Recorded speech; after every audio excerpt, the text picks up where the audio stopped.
Right, hello everyone and welcome back to a brand new video. Now it's been a while since I've filmed the video, that's because I've just had lots of other stuff going on. I have got something that I filmed on the Fiesta which I'll need to edit. It's on this camera, I need to edit it. It's going to take a while. It's me changing the suspension on the Fiesta. Long story short, it was absolutely kaput, so I had to change the whole lot. Anyway, today's video is a little bit different. As you can see, I'm in the car. It's now the winter time. So I've actually been sent a product by a company to review. Now, they haven't paid me to do this review, so they haven't sponsored me. They've not given me any money. What you see is what you get. They've said just do the review, see what you think and let us know. So the company that sent this to me is One Car Stereo and it's their Smart AI box.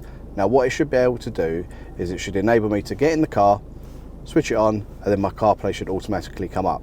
Now on the Edge I do have CarPlay, but what you have to do is you have to plug it into this little USB connector down here, which I'll show you. So in this car you have to plug in your phone to here, obviously lightning connector here, connect it to your phone here, and then CarPlay comes up here on the screen.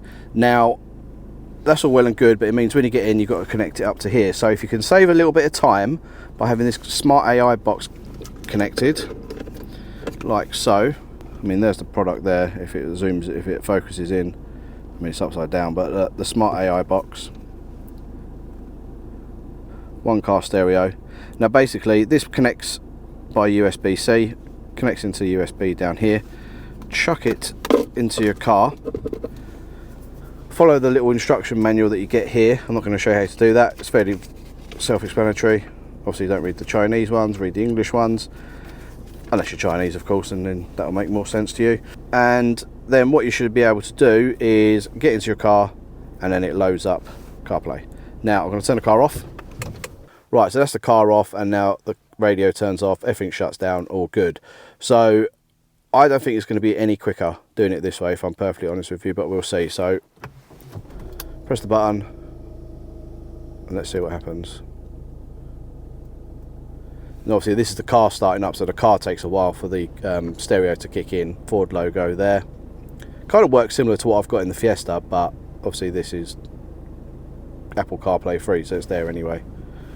So click on there, cover up the map so you can't see.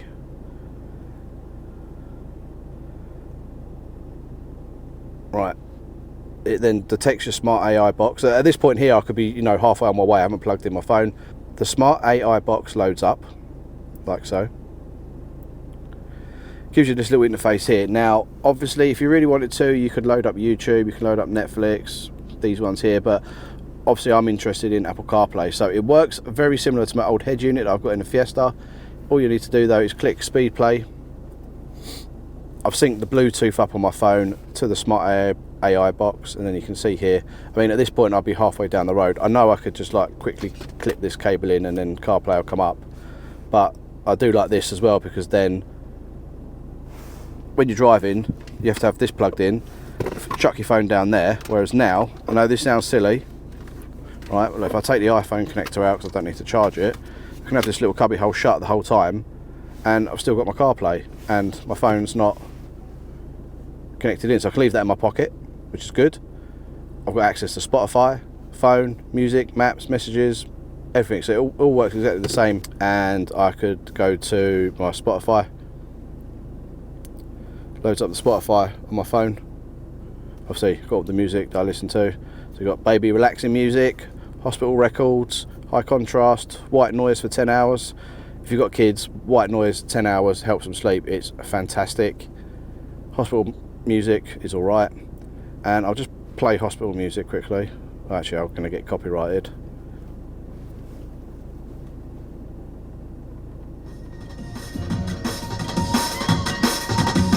Okay, yeah, I'll just play it really quickly. It sounds similar to what comes out of the Edge anyway, which is good, which it didn't do on the Fiesta, I must admit. And I can go back to my screen here, and then you've got all your other apps. And obviously if I'm honest, I don't really use Apple CarPlay that much, only for Spotify and Waze.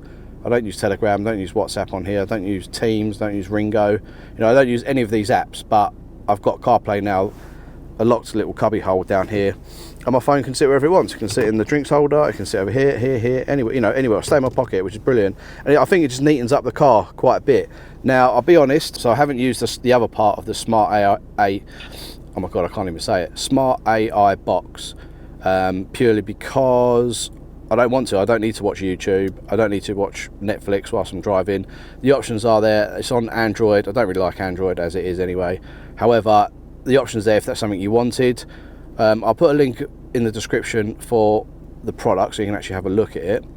But yeah, basically that's it. It's just a nice, quick, simple video of the Apple CarPlay Smart AI box. I'm going to be honest here.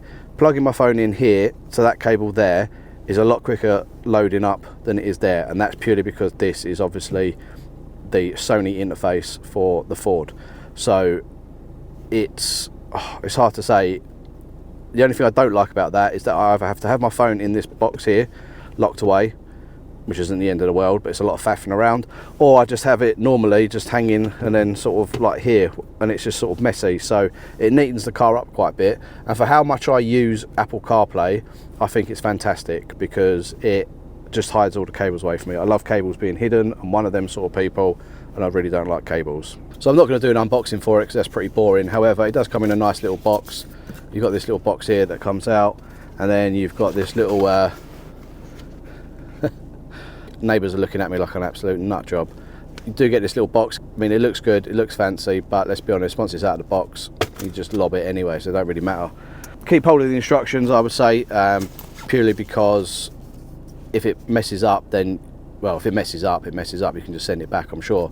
But if it does mess up, then you've got the instruction manual here, and it tells you how to use the Android, but I hate Android anyway. So a nice short and sweet video for you. I hope you enjoyed it. Would I recommend the product? Yes, I would. If you don't like cables on display with having to connect your phone, then definitely something you want to be looking at. They do quite a few different options, I believe. They've sent me this one. I think this is like the light version. There are probably other bigger versions you can get. I've seen all the ones that you can get on like Temu and places like that, that, you know, you have to put on the top of the car and it gives you Apple CarPlay. They look good also. Not something I need really, because they were going to send me one, I believe, but I don't need one purely because I've got CarPlay in here. I just needed the wireless capability, which, if I'm honest, I really love because, like I say, my phone's here now and I can still use all of my CarPlay.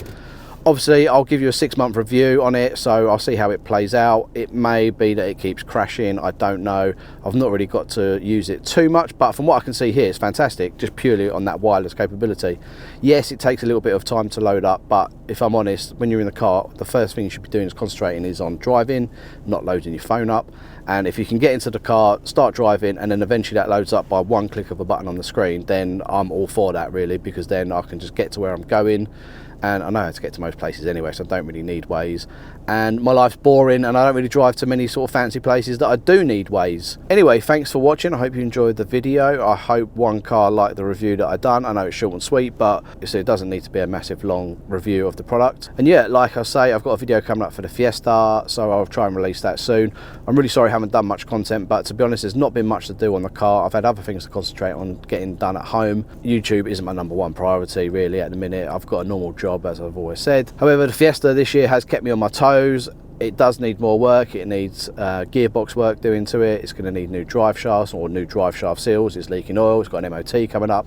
So I'll film the MOT. We'll see what it looks like, and hopefully it passes with all the new suspension that I've put on. It drives fantastic, I'm not going to lie, but obviously I'll leave that to a future video.